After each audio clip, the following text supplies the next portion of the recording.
Hello, my OT for Life tribe. I'm so excited to have you guys back for another episode today. And just to let you guys in on a little secret, today's episode is a really exciting one for me. I bring on Francesca Avalli, who's an occupational therapist who specializes in pediatrics and works within the clinic setting. And Francesca was the first OT that I met. And she is actually the reason that I decided to pursue this wonderful profession of occupational therapy. And I'm so excited to get the chance to bring her on, share her story and the knowledge that she has throughout her years of practice, and just getting the chance to connect with the person who started this all for me is just extremely special. So get ready to have some fun, and let's slide on into the interview. If you're interested in occupational therapy, this is the place for you. This show aims to explore our profession by sharing who we are and what we do. Because for us, occupational therapy is more than just a job. Hi, I'm Sarah. Welcome to OT for Life. Hi. Hello. How are you? I'm good. How are you doing? I'm good. Oh my gosh, you look very profesh. Oh, yeah, right? With my nice messy bun. And I literally just got home and just threw on a sweatshirt. And I was like, all right, we're rolling with it. Yeah, totally. You look way more put together. I just got home and my daughter was screaming in the background. And I was like, please let her go to sleep. So she's good. Okay. All right. Well, what I kind of wanted to do was start and give a little picture about what your OT life looks like currently. Oh, this is very interesting that you are asking me this because currently it is way different than it ever used to be. And it's an adjustment for me because I have a 2-year-old. So after having a little one who I really want to spend as much time with as possible, it's been a challenge because currently I have my private practice still in the Miracle Mile area. And that's in Los Angeles, just because we have listeners from everywhere. Oh, yeah, totally, in Los Angeles. So, it's in Los Angeles where I'm literally only in the office on 2 different days out of the week, on Tuesdays and Thursdays. And for me, I'm kind of one of those people who needs to get in, do as much as I can, get those clients in back to back to back, and then be done. If I have any time that I'm just sitting around, with a cancellation or a chunk of time, I don't even have lunch. I just work straight through because now it's my priority is still obviously to help kids and work with kids in the occupational therapy profession, but also it's I'm a mom. So it always used to be first I was an OT. Now I'm a mom first and an OT second. So I'm in the office 2 days out of the week and I've got kids coming back to back individually. And I start at 12 and I'm done at 6. So that's really specific. Yes. Yeah. And it's really funny because I say up until just a couple months ago, I'm probably still the same way. I would just book myself solid. Yes. Yeah, when you said I don't take lunch, I'm like, what is lunch? I don't even know what a lunch break is. Or even a bathroom break. Yeah. Do I go to the bathroom? Barely. Maybe within that sliver of time in between clients. But yeah, it's probably, I don't know. There are people who think I'm crazy, especially after doing it for almost 20 years. And they're just how do you do one-on-one clinic still with 6 or 7 kids back to back? And I'm just I don't know. It's for me, the way that I need to prioritize my time. Yeah, working in the clinic is intense. Mm-hmm. And I did it for a few years, but I never did it day after day. I might have, because I was working in the schools and I was also doing in-home at that time. And so I might have had 1 day a week that I was only in the clinic, and then the rest of the days I was there for maybe 3 or 4, something like that. But yeah, doing back to back. Now you're only doing 2 days a week, but I'm sure previously you were doing more than that. Yeah, I was. So previously, and things also have shifted because my goal with opening up my private practice was always to mentor and teach other OTs. And my practice was much larger before having my daughter. There were times when I had like 5 OTs working for me. And my job was more about evaluating each client that came through the door and then figuring out what therapist was the best fit for that client. And then I maybe only had 3 to 5 clients of my own. But after having my daughter, I realized that I wouldn't be able to mentor new therapists or even therapists that were out of school for a few years that still needed that training in SI. And so I don't have any other therapists aside from one OT that's worked for me for years who knows what she's doing. She only has a few hours and works for me one day when I'm not in the clinic. And she's so independent that we don't even really need to check in with each other that often. So now that's pretty much what I'm doing. And eventually, as my daughter gets older, my goal is to get back in and help teach more of those green therapists just out of school, because what I feel like the trend is that there's less and less education for these therapists and mentoring once they're out of school. Yeah, I completely agree. And I feel like it's a tough thing for students and new grads that are like just coming out of school because they have student loans, they have like schooling to pay off. And so I feel like a lot of the places, a lot of the jobs that are going to offer more are going to have less mentorship. Yeah, exactly. Yeah. And I'm always trying to tell my students that come with me, it's okay to an extent. Like I don't want new grads to like go for a low payment or anything like low rate, but it's okay to accept a position that might have a little less pay but have a better mentorship package, because I agree, it's so huge. And I feel like in school they get really good exposure, but it's limited. And then all of a sudden you're out practicing and it's like, okay, good luck, have fun, here's your caseload. And I've always said, if you can get good mentorship in the first year, the first 3 years, you'll be able to go anywhere in life. Mm-hmm. But exactly. If you don't have that fresh out of school, you're constantly going to be almost treading water, like wondering if what you're doing is okay. Right. And not having anyone guide you and just sort of learning from mistakes, which we all do, and that's typical and that's normal, and that is another form of learning. But it's so invaluable to have somebody look through your goals, look at your reports, watch a treatment session and tell you, oh, this looks good, maybe you can try this. Or, it's just, I had such an invaluable experience working at Pediatric Therapy Network right after grad school. And I would not change that for the world. I didn't get paid anything, but like you're saying, the priority for me was gaining that experience, really setting that knowledge base for myself to feel confident, because confidence is everything in a profession like we're in, because these parents, especially I work with children, everything is privately funded. So these families are expecting someone to work with their child. If they're paying privately, they need someone that knows what they're doing.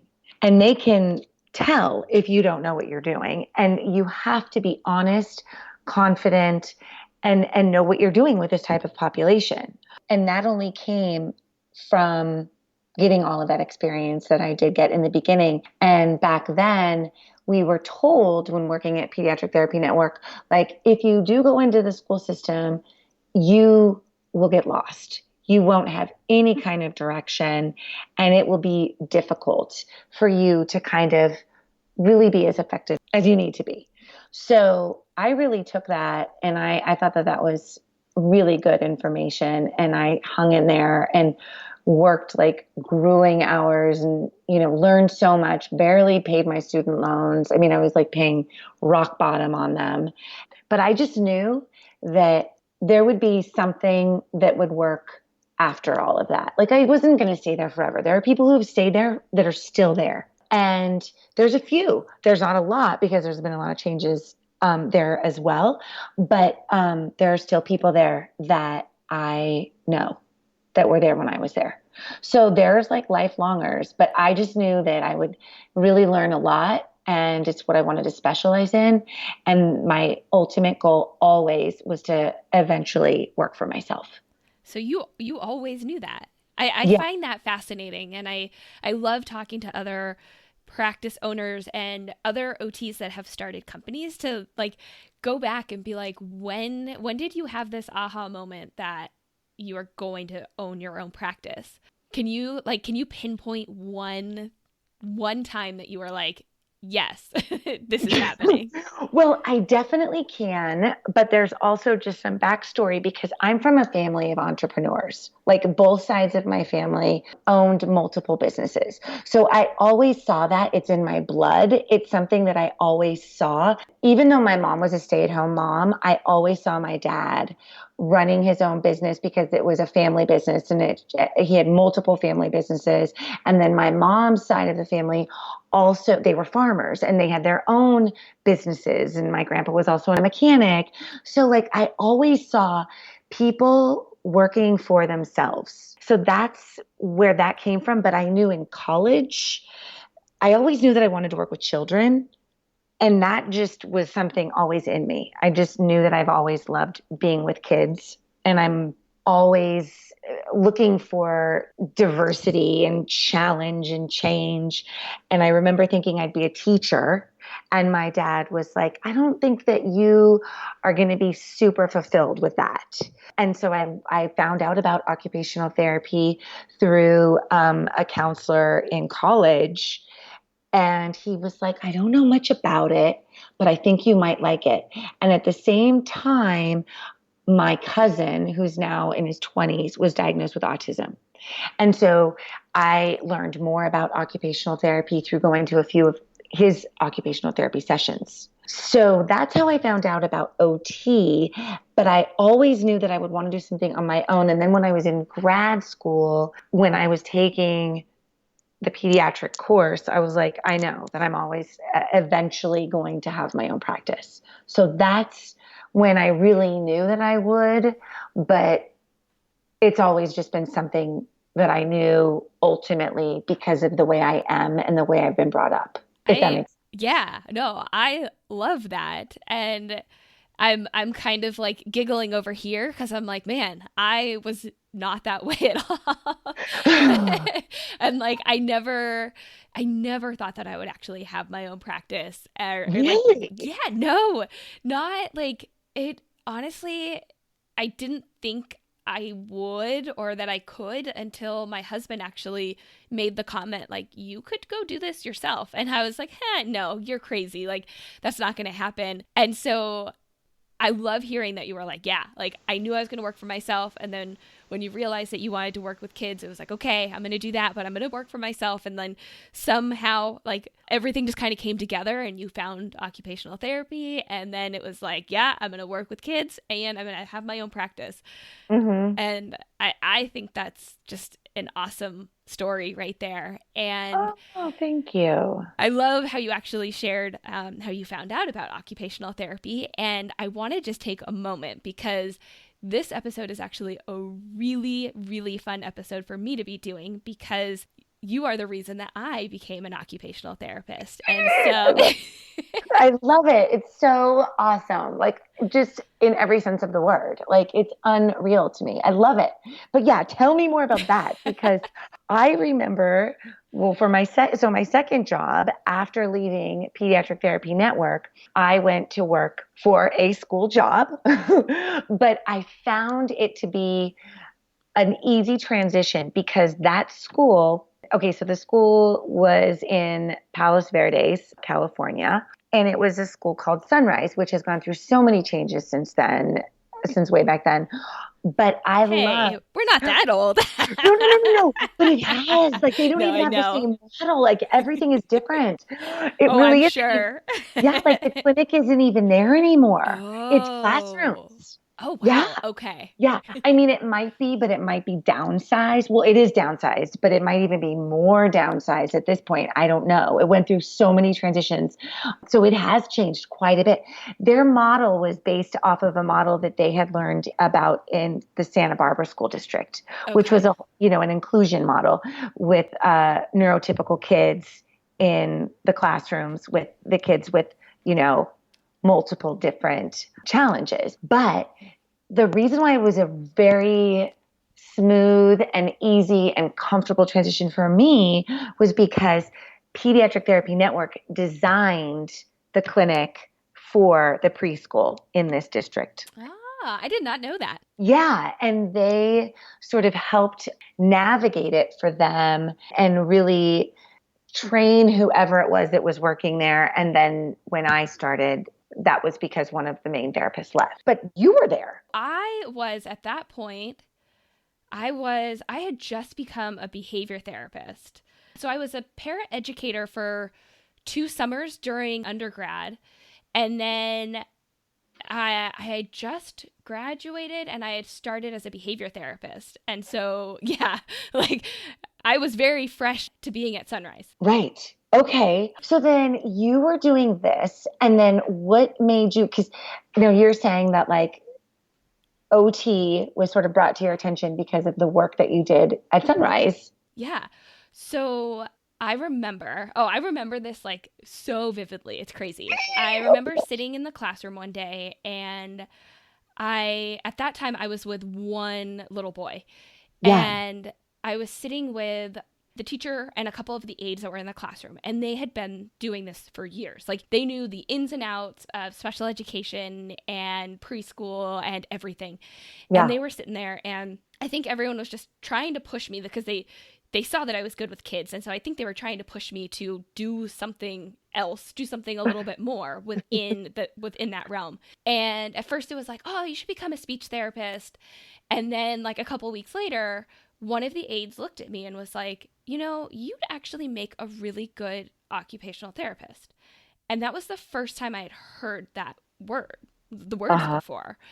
And I remember kind of looking at her and I was like, I don't even know what that is. And then she's like, oh, well, the little one that you're working with, he goes to OT. So why don't you just take him down there the next time he goes?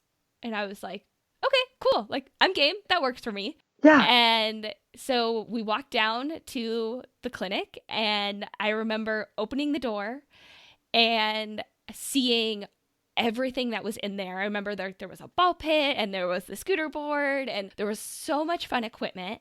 And like, I remember that my eyes just lit up. I was like, this is amazing. And then the little boy that I was working with, his eyes just completely lit up. He was so excited. And usually he was kind of one that was like, I don't really want to be doing anything. Yeah. And then I remember talking with you, and you were so passionate about what you were doing and like just everything. I think like the passion just like oozed out of you. And I was like, this is awesome. Like, this is it. And I literally went home that night. I researched occupational therapy programs and started taking prereqs and started applying and started the next year. Wait, did you tell me this stuff? When you were doing all of it, were you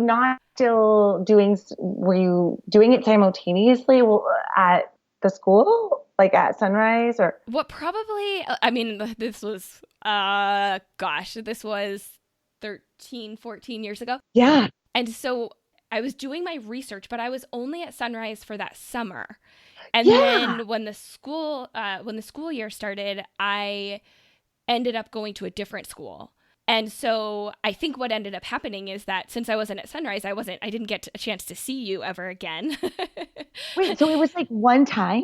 It might have been a handful of times, like when I was able to take him to see you, but it wasn't very much. Wow. And I remember exactly what classroom you were in, and all of those people, and like that was an amazing classroom. And I remember because I would also come into the room And I would Yes. help sit at that back table. And I remember when you were at the table helping, and I think I was maybe saying, oh, try it this way or try it that way. Like we would do cutting projects and coloring and things like that. And so I remember that. And I remember you were so sweet and you were quiet, but you were taking it all in. Oh yes, I was very shy. I am not afraid to admit that. I was extremely shy growing up, and so it's funny now that I'm doing a podcast because it's not very typical of me if you would have known me 15 years ago. But Right. No, it's amazing. It's absolutely amazing. And I'm just so, because yeah, I do remember you weren't around. It was brief, but it makes sense. You moved to a different school. And I remember that too, because I was like, wait, where's Sarah? I'm gone. Because stuff, changes like that sometimes. But oh my gosh, I love it. I think that is just unbelievable. And I still do love every bit of working with the kids. And I think after being in private practice for so long and sort of, understanding more of the connection that you make with the families that you might not make so much when you're working for a school district. Or even when you're working for yourself, there's a different level of care that comes with that and your clients. It's not that you don't care about them as much when you're working in a school system or when you're working in another clinic or any other setting, but there's a different kind of connection that you make with them. And I mean, I am very professional and I don't cross the boundaries of like, I'm not hanging out with these families, on the weekends.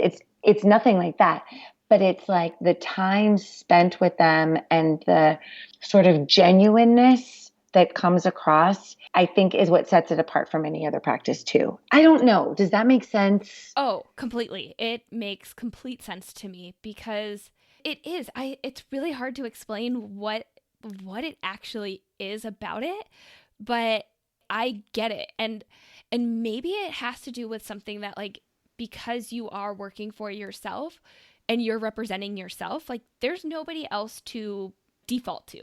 You don't have a boss to go running to, or if somebody's complaining, it's not like, oh, just go talk to my supervisor. It's like, no, you talk to me. And so you have to know what you're doing, or at least be able to say, hey, I'm unsure. Let me go look this up and I'll get back to you, because you have no other safety net. It's like, it's you and that's it. It's you.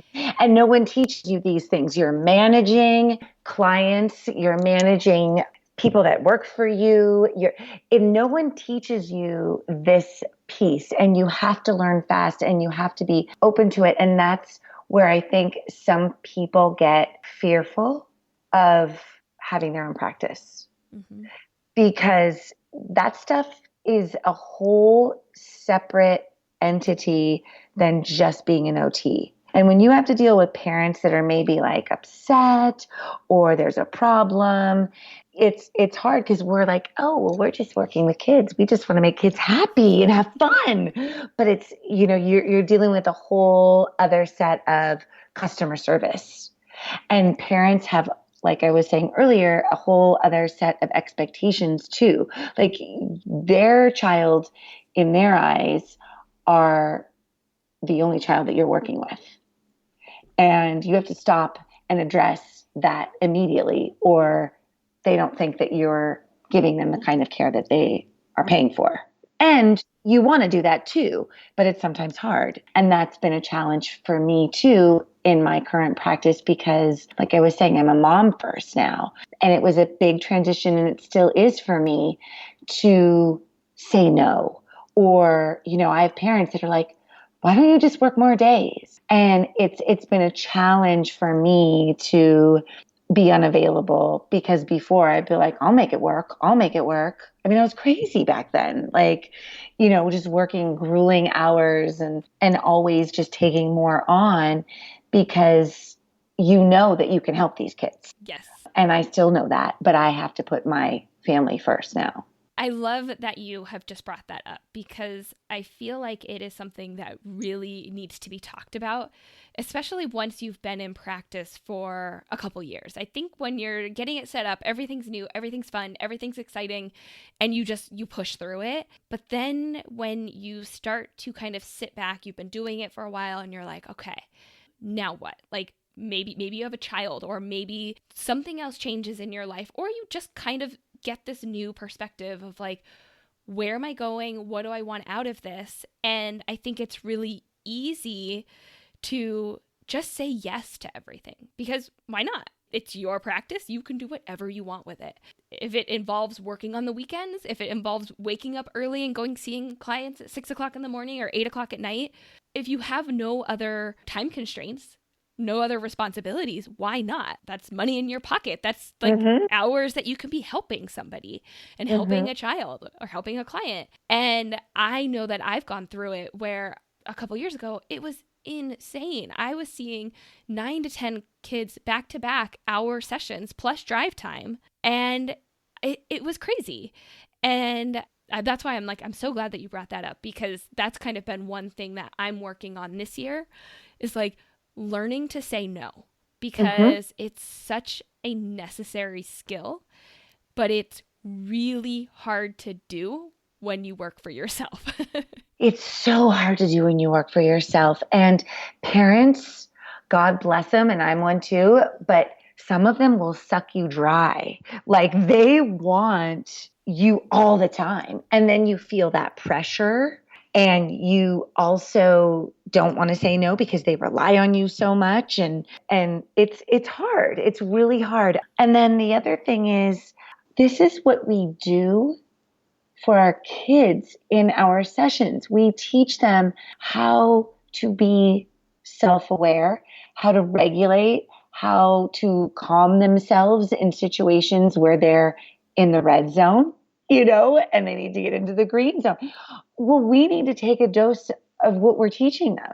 And I think that we are in our therapeutic sense of self too much. And then we don't apply it to ourselves. Absolutely. Yeah. And maybe not even when you're working for yourself, but when you are also, bogged down with a caseload of like a gajillion kids working for a school system, that sort of stereotypical OT that has no time for themselves because they're just trying to get all their kids in. Like it's just too much. And so it's something that I feel like all the time we're teaching our kids, but we also have to like bring it back to us. Yeah.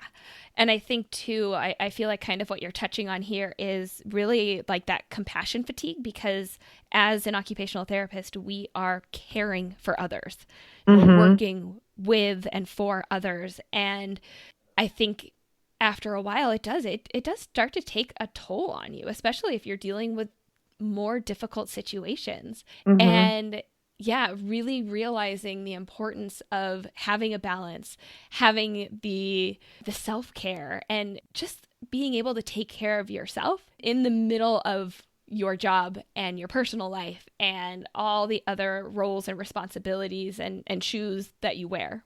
Yeah. I mean, I have limited time, as I've already mentioned, after having a 2-year-old, and I should be going to yoga. I used to teach yoga and I used to practice daily, and I barely have time because if it means getting another client and going to yoga, I still will take another client because it's still hard for me to put myself first. And I think that that's also a characteristic of most OTs, because we are, like you're saying, givers and caretakers, and we do have to stop and like look at what's happening, especially in a clinic setting where your body is physically having to endure. I mean, I've been in physical therapy so much because of what we do. Have you ever experienced that? I've injured myself, like my right side, my right shoulder, pulling those kids on the swings. I mean, I've been in heavy duty physical therapy for this job. And I'm sure the PT is like, hey, why don't you cut back your work schedule a little bit? Yeah. And you're like, okay, yeah. And then like the next day you add 5 more kids to your caseload. Exactly. I mean, and you're like drained and you're exhausted and it's just like, oh my gosh. So yeah, and then pile on like a child, on top of that. So it's a lot. And our profession is also wonderful and flexible to still be able to have a family life and make your own hours and stuff. But it's just navigating all of that. And I love it. And I really, there are days when I'm like, oh my goodness, I'm thinking about, okay, what is my schedule like today? Ooh, it's going to be a tough one. It's a But marathon. That's what I say. It's a marathon day today. yeah, exactly. But my husband is always like, Francesca, you make a difference in these people's lives. And then I remember that. And I remember how much I've helped them and how much I love them and how much fun I just still have playing with kids. Like that's why I love the clinic piece too. I don't think you can play as much as you can in any other setting. Even when you're at their house, the play is different. Like if you do a home visit, play is a little bit different because it's still kind of controlled by them in a certain way. And I mean, it's still very effective home treatments, but in the clinic, I feel like you have complete, like, obviously it's child directed, but you get to direct it more so in your own space. Well, I think it's like if you want to make a mess, if you like for me, if I want to do painting or shaving cream or anything that's like super messy, like gack or something like that, I either have to be very aware and make sure that I bring in a little board and I have like maybe a tablecloth or a blanket laid out or something like that. And I always have to ask permission. Like, hey, I think this would be really good for the tactile needs of your son or your daughter. Would that be okay? Or can we do it here? Do you want us to do it outside? Like, there's kind of that added layer that you have to get through. But if Right. you're at a clinic, it's like, whatever, just make sure that they have clothes that they can ruin that day. Yeah, exactly, exactly. And but like the swings and the slides and all of that stuff, it's just like I don't know. I'm constantly coming up with new ideas too. And that's the other piece that I love about OT. Like I just still think of new things and get inspired by other things and it's like a little playground for me. So I'm curious, what would you say your favorite either like treatment strategy or activity or piece of equipment that you have in your clinic? My strategy, the first thing that comes to mind is silliness gets them every time. Like making silly sounds, pretending that I'm the idiot and I forgot something, or, oh my gosh, what am I doing? I can't believe. And the other strategy that I think goes a long way for kids is because I work with kids that are like pretty high functioning. Probably almost all of them don't have a diagnosis. They're just, they're all going to like private school. They need some extra support in their sensory processing that impacts their gross motor skills, their social skills, their fine motor, being able to sit during circle time, their regulation, self-regulation. So these kids are very high functioning and confidence is a big, huge thing for them. And parents will tell me that all the time too. I just want them to be confident. So I feel like my other strategy is reminding them how difficult this is and it's okay to maybe climb up this ladder and feel comfortable going down the slide. And it's hard, but things are hard for me too. So like relating to them. And I've even had parents tell me that they like overheard me in the evaluation saying something to their child like, this is really hard for me too. And I love to help and I'm a helper. So tell me what you need and I'll help you. And that strategy of just being like, it's okay, you can do this. And it's okay. You will get this. And look at how far you've come. You were freaked out about using that glider 2 weeks ago. Now look at you. Like those strategies of bringing it back to them and saying, you couldn't even sit on the swing before. What happened? How did you get to be so strong? Like that kind of subtle stuff is huge. So those strategies of silliness and awareness through like, what, you're doing this now? That's huge. Yeah, one thing that I always find myself doing, especially when there's something like they don't want to do, maybe they're fearful of it or just hesitant for some reason, I'll always be like, "Hey, let me tell you guys a secret. But don't tell Mm-hmm. anybody. I have a secret and I only want you to know. I'm really scared to do," and then like throw something out that like Yeah. I either used to be scared of doing and now I'll do it, or I'm still scared. And I think it's almost like they look at you like, "Wait a second, you're scared of something? So Yes. it's okay for me to be scared, but let's work through it together. Like, hey, I'll help you get through this, but I'm really scared to go down the slide. So maybe you could help me go down the slide if that's something that they're more confident in doing." And Mm-hmm. so that relatability is so key. And I think also that silliness too, because you kind of have to like laugh and joke it yourself to get them to be like, "Oh, she's not like super serious and it's not just gonna like lay down the hammer and make me do everything. Like it's light, it's playful. We're here to help each other and we're gonna support each other through this. It's not just you're the authority figure, I have to do what you say type of thing." Yeah, exactly. Exactly. And like I was mentioning, I mean, I work with kids that are, pretty high functioning. And so cognitively, most of them are really able to understand what you're saying and be able to even say to you, like, I mean, I'll say, you know what? I am such a helper. That's what I do. And I want to help you with things that you don't feel are very easy for you. What is it that seems tricky for you? And if you know, let me know and we can work on that together. So sometimes just even having that conversation, depending on how aware they are and willing to share that with you. And most of them will say, "Oh, I'm not so good at this. And I'd like to be better at that." And knowing, like taking that pressure off and realizing that this is fun. And then they just can't wait to come back.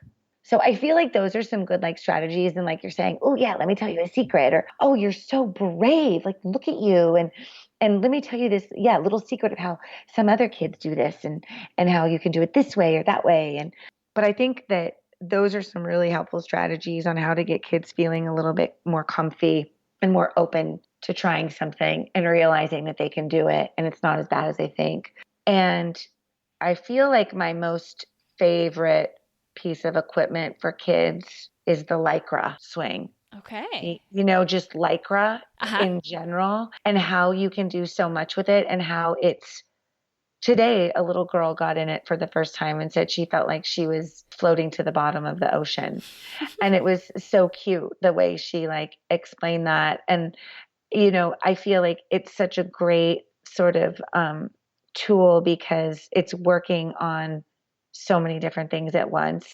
And kids end up like loving that forever, like always wanting it and being so the ones that are so like absolutely fearful in the beginning, they're just obsessed with it later. I mean, you're Yes. working on so many different things with that.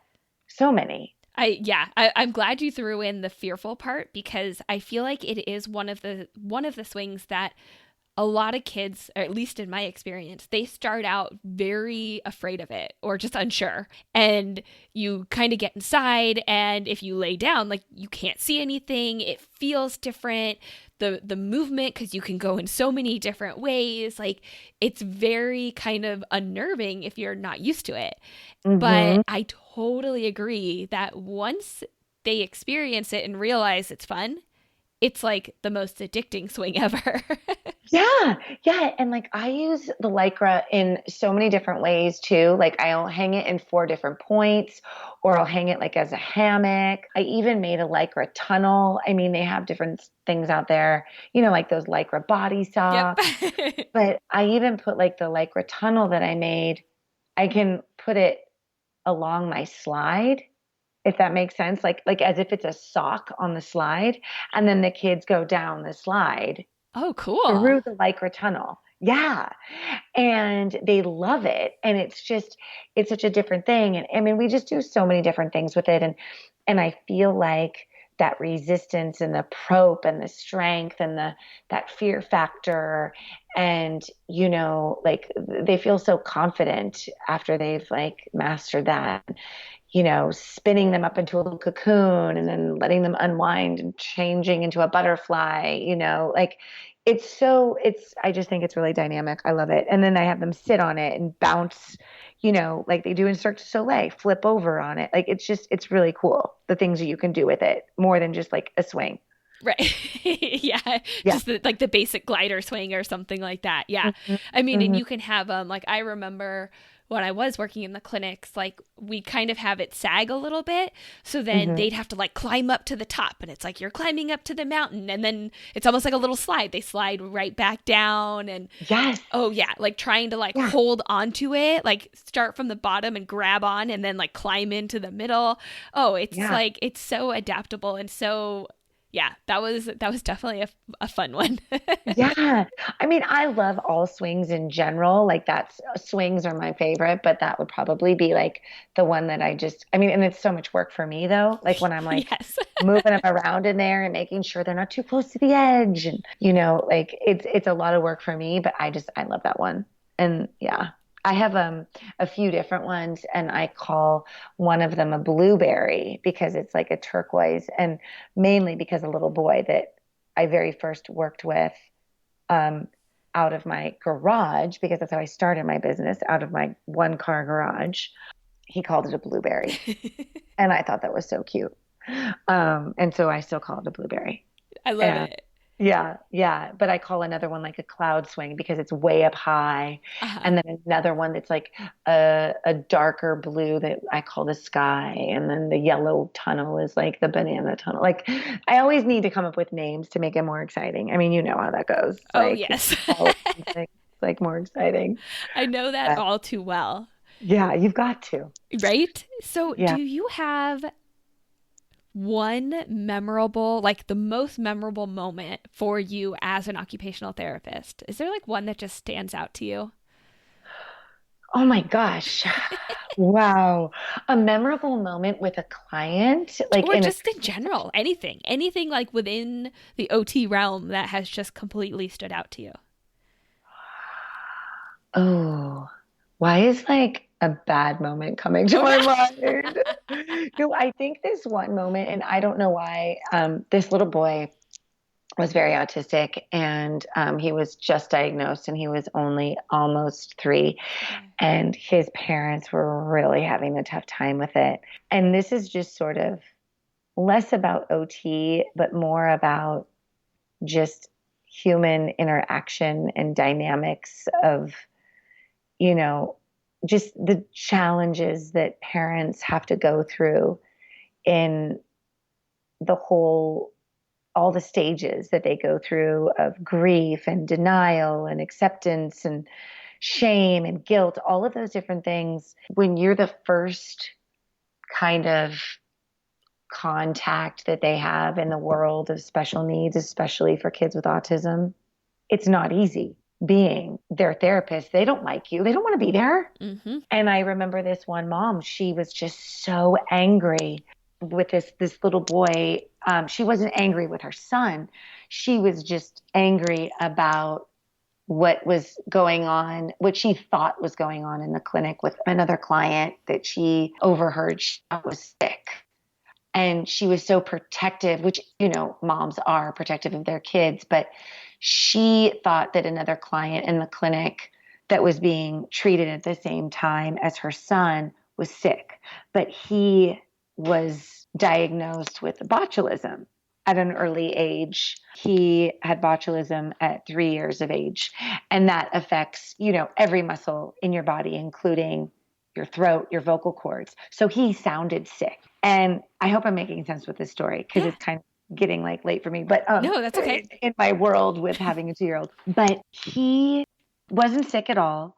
So basically the moment that stands out is this mom thought that her son was in harm's way because another little boy in the clinic wasn't sick, but she thought that he was, and then would potentially get her son sick. And she flipped out.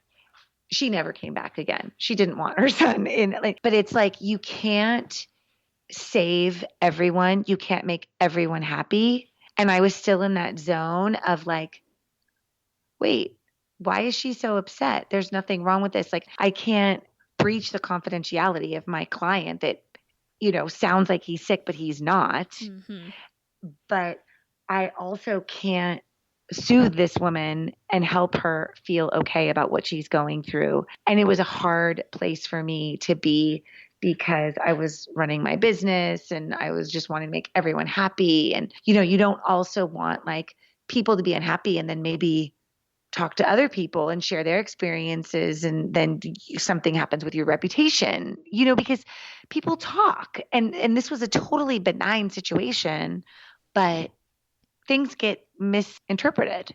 Yeah. So there's a lot of layers basically, but that piece was the first time that I ever had to, and then the husband got involved and talked to me and just thought that I was like so unprofessional. And I was just like, whoa, this is really not working. And it was a huge learning experience for me on how to handle people grieving, but also trying to help them understand that I'm trying to help.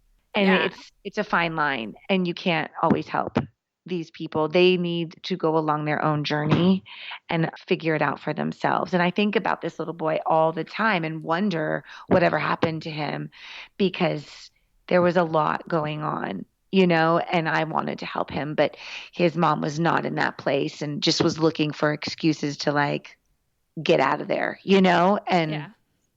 and find fault in what was going on. And that was the problem that just seemed to kind of happen and she just flipped out.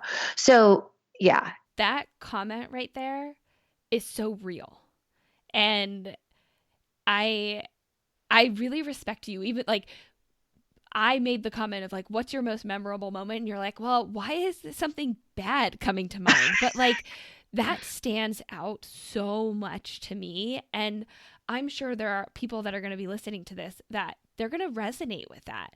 Mm-hmm. I think there were so many little nuggets that you just said in that, like in those couple of sentences there. But the fact that we can't change, we can't fix everybody. Right. I mean, it's the truth. It's a harsh truth, and I wish it wasn't the truth, but there are going to be people that, as one of my old mentors used to say, that fire us. They don't like our methodology. They don't like something about us. They don't like something that happened in the session that might have been out of our control. And for whatever reason, it doesn't work for them. Or you might just not mesh with a client, with a parent or something like that. And like I'm going through something very similar where the parent isn't really agreeing with my methodology right now. And it's like, hey, if you want to go find another occupational therapist, that's perfectly fine. Maybe we just do not work. And it's hard because we want to help everybody and we want to be there and support everybody, but sometimes it just doesn't happen. Right. But then also the fact that you were saying like it wasn't just that one thing. There were so many other layers because all of a sudden it started to challenge your professionalism and your judgment. And it almost like starts to affect your psyche and your social emotional and like it kind of like gets into your soul a little bit. And like I love that you brought that up because I think it's so, I think it will be good for people to hear because I'm sure we're all going through it. And it's nice to know that it's not just me. It's not just you. Like we're all going through it. Yeah. And honestly, like you were saying too, you might just not mesh with that particular family or whatever. And that's okay. I think that for me, it took me a while to say, that's okay that you don't fit with me. Cause I think I was so, but I can help you.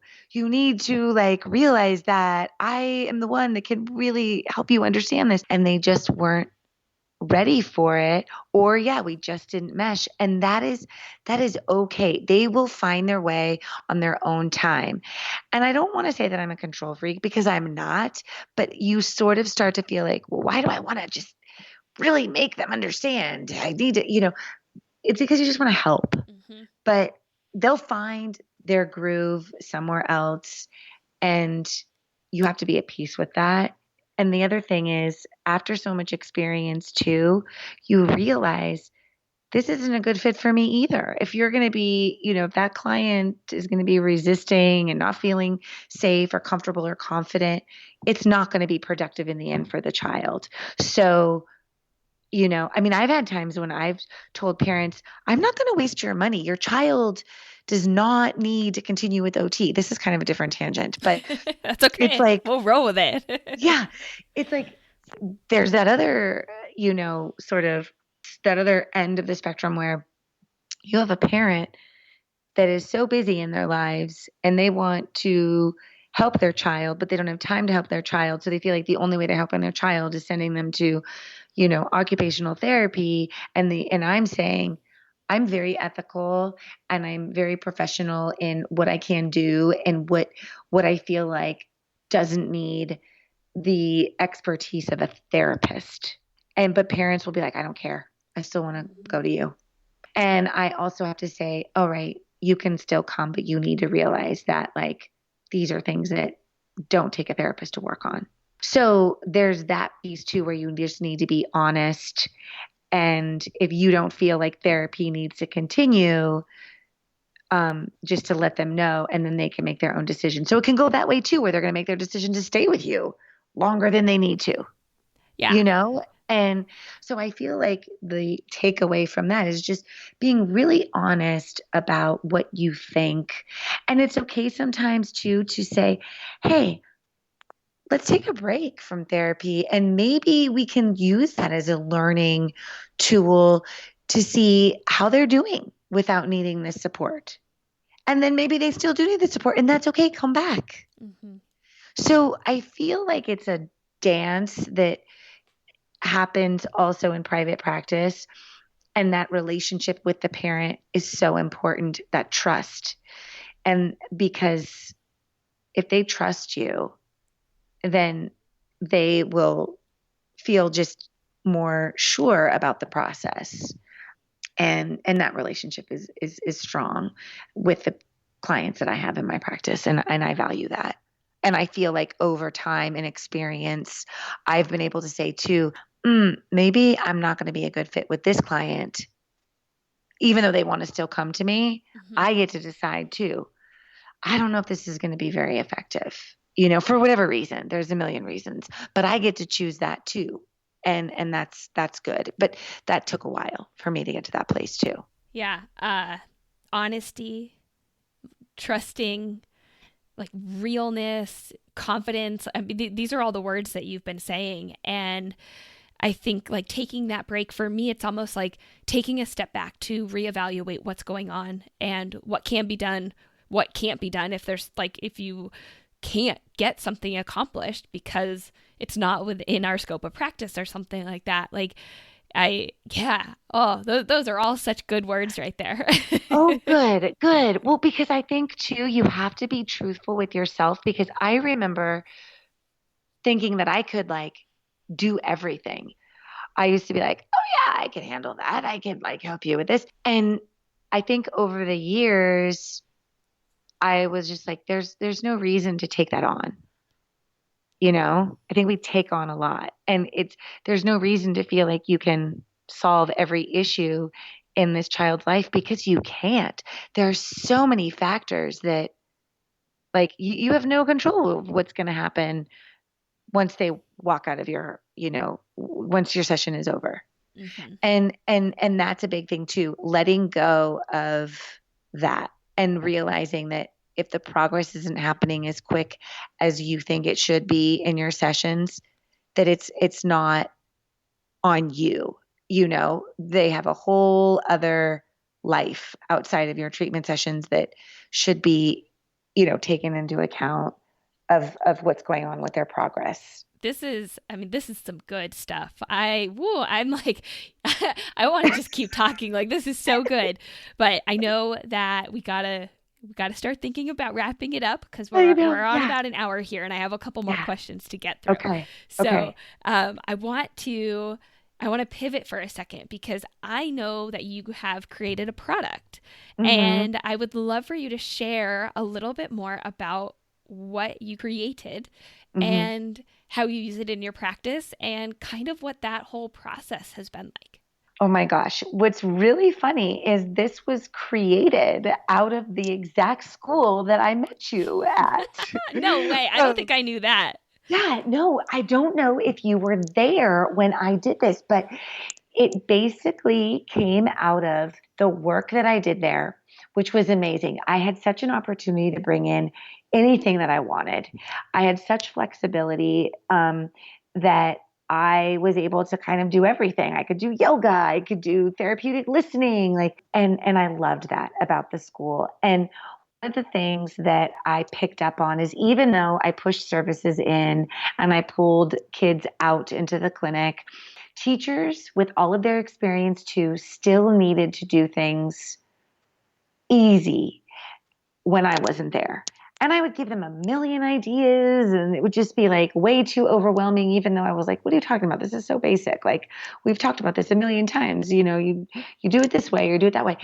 So basically I was like, it can be so easy to bring into the classroom that will help with giving kids some good strength and some good sensory feedback. And I felt like the TheraBands were such underutilized pieces of equipment that were so good for kids. And I thought, what if I just brought in some TheraBands to the classroom, took some pictures of myself doing some different basic exercises, because I found that teachers needed the visuals. And I couldn't find any visuals of kids doing different exercises with the TheraBands online.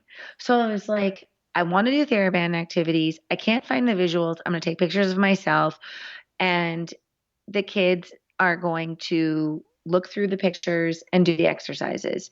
And we're going to call it Super Kids.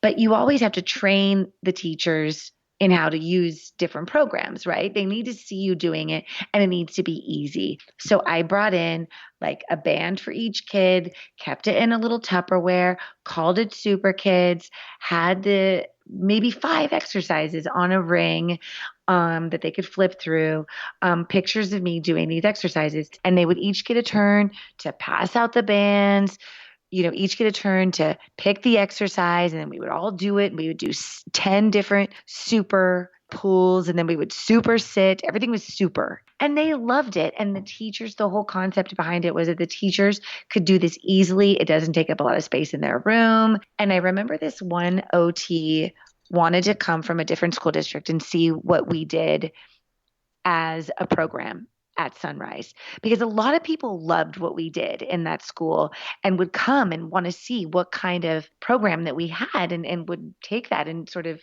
emulate that in their own districts. And this one OT from, I think El Segundo, California, she was so sweet. I would see her sometimes at different roundtable discussion events within the district. And she came and she's like, you need to patent this. And I'm like, what? And I just didn't think anything of it. And years later, after I opened up my business out of my garage, my OT clinic business, and then expanded and then became less of a direct treating OT, I was able to put energy into this product. So one of the big things that I forgot to mention when I was doing the different Super Kid exercises with the kids at the preschool, a lot of them had one-on-one aides. And you know how these aides like to do everything for their students, even though they think they're not, Right. and even though they say they're not.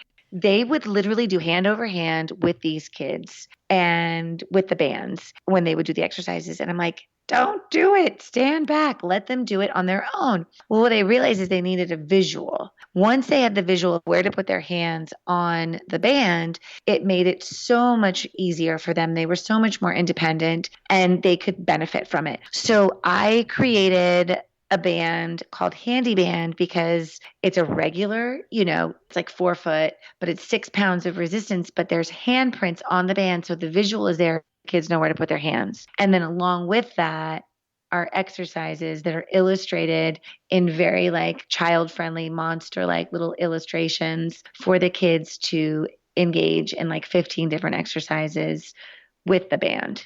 And since I created that, it's evolved into other things like a spinner game with the characters and like a little checklist with a dry erase marker. It was all supposed to be easy, minimal, simple, no brainer, because we as OTs have to grade the activities and we have to figure out. But with this, it's like, it's so easy and it's meant for OTs to use, parents, teachers. So, I mean, I could go on and on about it. I think the one thing that I wanted to throw in that yes, it's easy, there's visuals, it's amazing, the pictures, the graphics, everything's great, and it's fun. And the kids, because I've been using it with, well, when I was working with some of the older kids. Now my kids are a little too young. Most of them probably couldn't use it. But when I used to see some older kids, they loved it.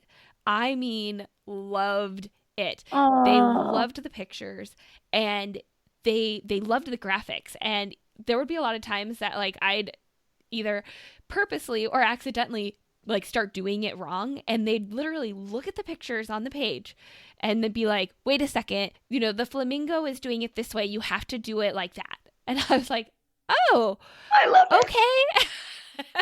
And yeah, I got such a good response. And so that's why I really wanted you to talk about the product, because it's absolutely amazing. It's very simple, it's very straightforward, and it's easy for therapists to do, but then also caregivers, teachers, aides, anybody else. And one of my favorite things actually was the little like weekly checklist. And so you can go in and there's like a little calendar and it's like Monday, Tuesday, Wednesday, all the days of the week. And then you can check off if you did it or not.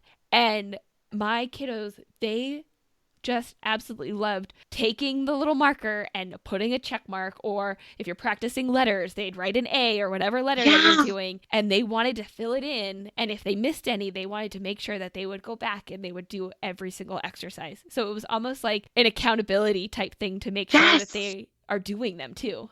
Yeah, no, I love it. I love it. I know. And that was the whole idea behind it, is helping them feel successful about doing something and being responsible and accountable for doing it. And when I do it in groups, they want to be the first one to check it off because it's the dry erase checklist and you can use it and reuse it. And so it's like, it really helps them feel like, yeah, I did this. And they love to become more familiar with the characters and want to choose those specific or particular character exercises and then do them. And so one of the things that I realized after creating this product, because first it was for children that needed that extra help with, you know, they're falling out of the chair. They have poor postural control. You know, they have poor upper body strength and shoulder girdle strength and body awareness. And I realized after creating this, which happened about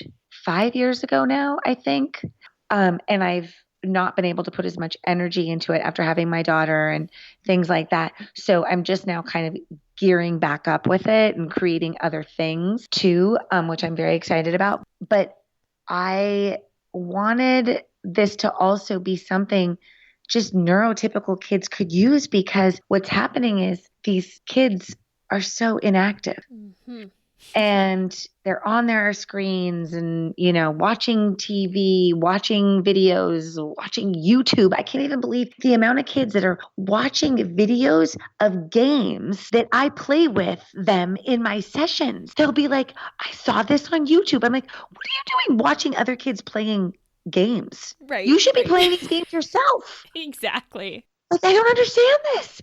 And it's like getting back to old school, like play. And these kids don't know what that is. And it's looking through a book, looking through pictures and imitating and also gaining strength from it and getting exercise and getting your heart rate up, getting your blood pumping. And typically developing kids are not getting that either.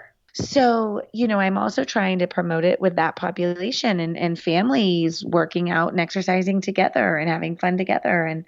But it's interesting the way it's evolved that way, because I started doing it first just with kids that needed some help. And now it's like, but this is for all kids.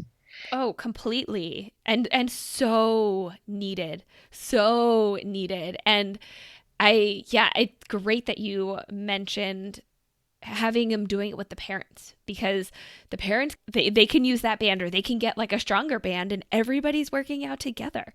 And I love that. It's not just, hey, little Johnny, here's your exercise that only you do. It's like, no, mom and dad are going to do it. Sister and brother are going to do it. Look, your friends are doing it. It's like, we can all do it. And I think it gives that kid that confidence of like, it's not just me. Like, we can all do it.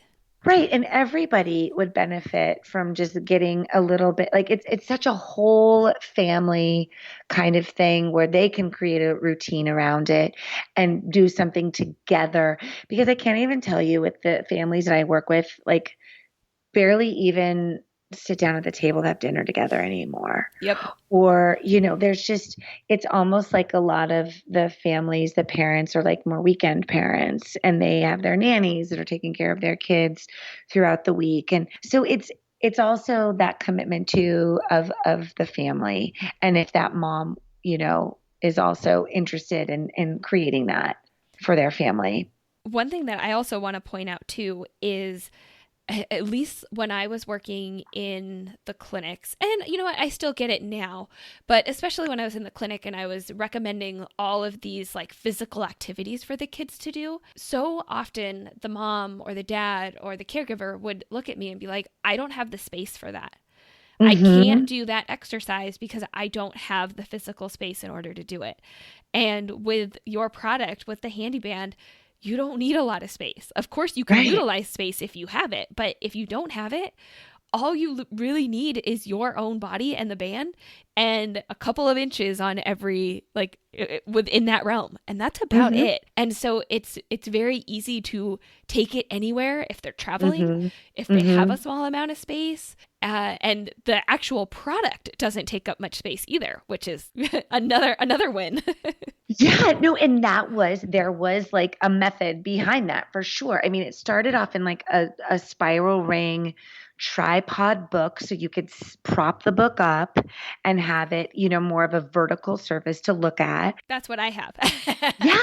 Yeah. And now I have like the ring cards, and we have an ebook, so that might be like helpful for other people, but it was all about convenience and not taking up a lot of space. And the interesting thing is it's sales are really high on the East Coast, and I've done a lot of shows on the East Coast, and all of the therapists talk about that exact same thing that you're bringing up about it doesn't take up a lot of space, because a lot of traveling therapists, they're not going to want to bring a therapy ball or a dizzy disc or a scooter board. Like they just want their bag, like they're breaking their backs when they're traveling, on the subway or whatever. And so they loved this too, because they could just slip it in their bag and take it with them. And so it's interesting because that space piece was also part of it in the design and making it simple and easy. And I just feel like in general,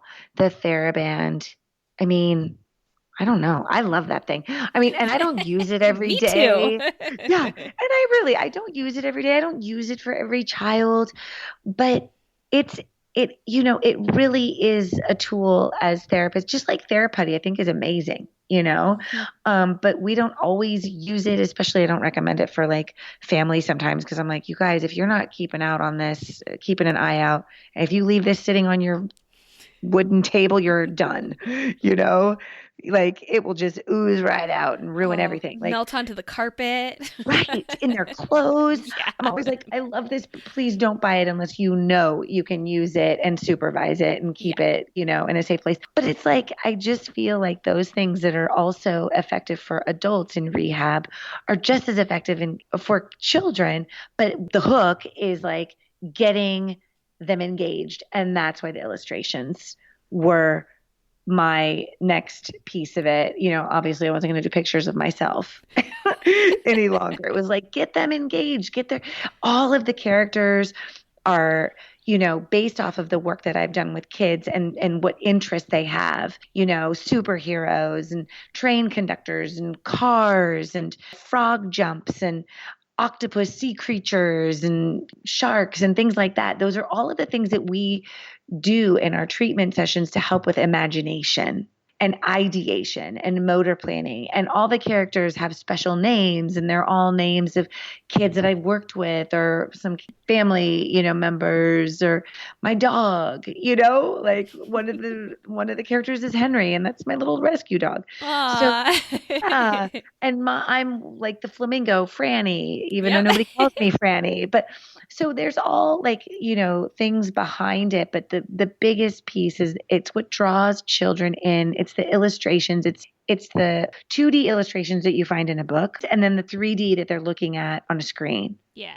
Right? Yeah. Like, get back to that. I mean, you just learn so much from that, and the ideas just flow. And I even see it in my daughter. Like, I'm not like a crazy, like, we're not watching TV ever, but the amount of time she spends looking at books is huge, and she has learned so much from it. I'm not kidding. Like, when they say sing to your child and look at books, she has learned so much where I'm like, where did she learn these things? and you need to get back to that and turning the pages and finding your place. It's so different than swiping. Yes. So different. Yes. I feel like that is a whole nother conversation I know. itself. And that is something that I am so passionate about. Mm-hmm. And I would love to have you come back on and we can Yes. dive deep into that conversation, because it is one that I am passionate about. And from the sounds of it, I think you are too. Yes. Yes, I am. I very much am. I mean, I have one app on my phone for the kids, and it's that writing wizard. And I know that there's so much out there that so many therapists are just using in their treatment sessions too. Mm-hmm. Only apps. Yeah. And I'm like, wait, what?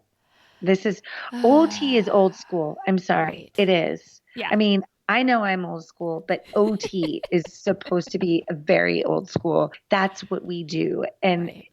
yeah. So yeah, we could totally go forever. Yeah. So have you, yeah. just out of curiosity, have you read, I think it's called Retro Baby? No. Oh, you should read it. Okay. It's written by an OT, and I heard her on a podcast, and I was like, I want to check out this book. And it's all about like going back to the basics and just the very simple, non-tech, non-anything like super crazy, just going back to the foundations of play. And I'm like, oh my gosh, there's one called Retro Baby and one called Retro Toddler, I believe. I think I read the toddler one. Oh no, I'll remember that. I mean, it's funny because I feel like a lot of the old school stuff is also the way I grew up, because my mom just sort of, let's get a cardboard box from down the street appliance store and turn it into a house, like it's something. And now I see that there's a company that makes cardboard boxes and you can make them into houses and paint them. I'm like, whoa. This is crazy. You're like, but you can also just get a box and turn it into a house. Yes, exactly. But that is the way Money. that things, yeah. And it's like, wait, what else did I do where I can turn that into something else too? Because it's, but we've forgotten all of that. And I have so many parents tell me, you should write a book. I'm like, no, it's not necessary. Like this is just tap into your childhood a little bit more. And remember what you've done and try to, but anyway, I know we could talk about it forever. Oh yes. Okay. Yeah. Let's wrap this up. I would love to keep talking, but I know you got to go. So I have one more question. Okay. Actually, never mind. I have two. I lied, but I have one more question and then an ask of you. Okay. So my last question, and this is something I ask all of my guests, is how would you describe occupational therapy in one word? Care. Ooh, that's awesome. Okay, good. I like Has that anybody one. said that? No, I don't think so.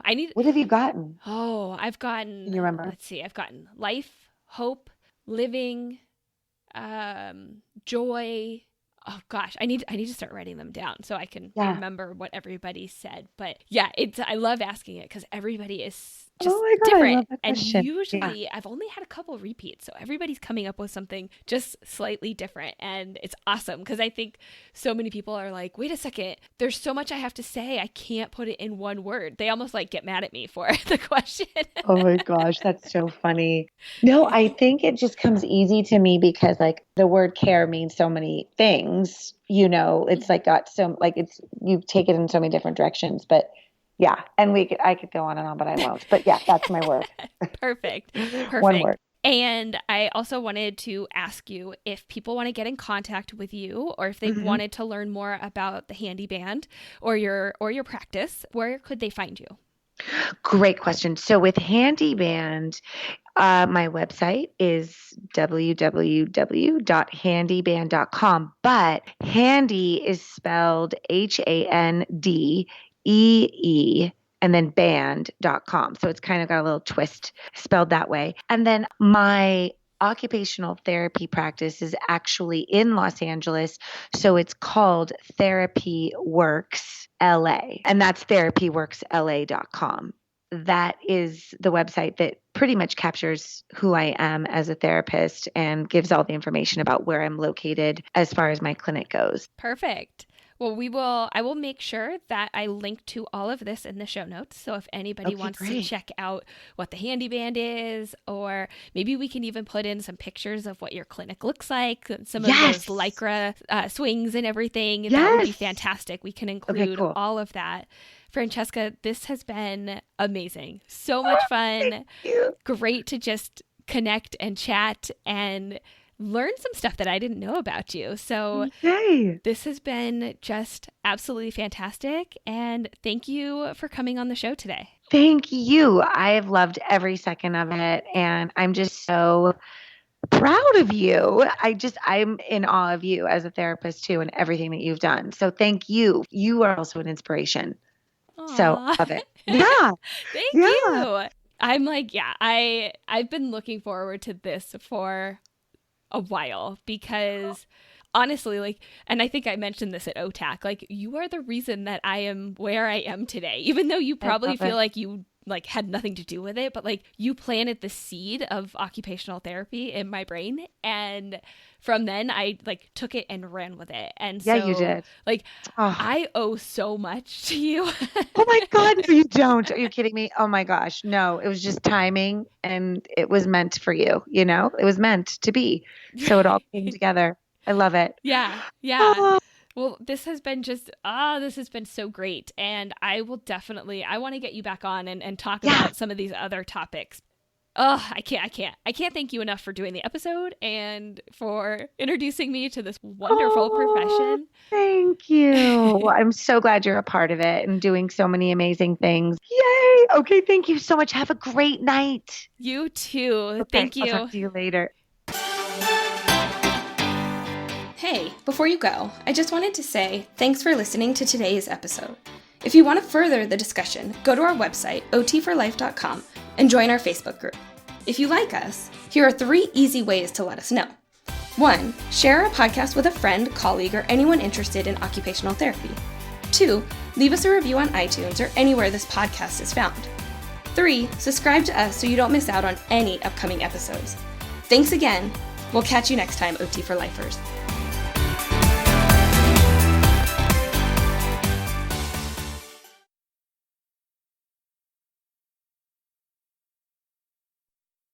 I'm just really excited. And my mom, I told her on my drive home, she was like, oh my God, that's so cool that she does this. And I'm like, I know. Yeah. She thought it was very like innovative and like you're just really getting it. And I was like, I know, it's really I'm neat. trying. Wait. Oh my God, there we go. There we go. You were the first one. Usually it's me. Don't worry. Shoot. Okay. We wanted to make it easy. What was Is that? Hold on. Do you hear that or is that just me? I don't It's hear it. me. There we go. My YouTube just decided to start playing and it was almost like Transformers music and I was like, wait, what is going on? Somebody's hijacked my headset. Material. What's the word I'm looking for? Not material. Modality or something? I'm thinking like swings or scooter board. Oh, yeah. What's the word? Not material. Like not Equipment. modality, but like equipment. Exactly. What's Okay. the I was like, wait, what is that word? But the hold on 1 second. Yes. Maybe adjust your headset or something. I'm getting some feedback a little bit. Oh, you know what happened? My husband just walked into the kitchen. Maybe that's what that was. Maybe. Is it gone? Yeah, now it's better. I was just getting like some like clicking and whatnot. Maybe you had like leaned some way and it was like rubbing on something. My necklaces, maybe. Yeah. Okay. Sorry. No, that sounds better. Okay. It's Hold a very. on. I'm gonna pause for 1 second. That clicking is back.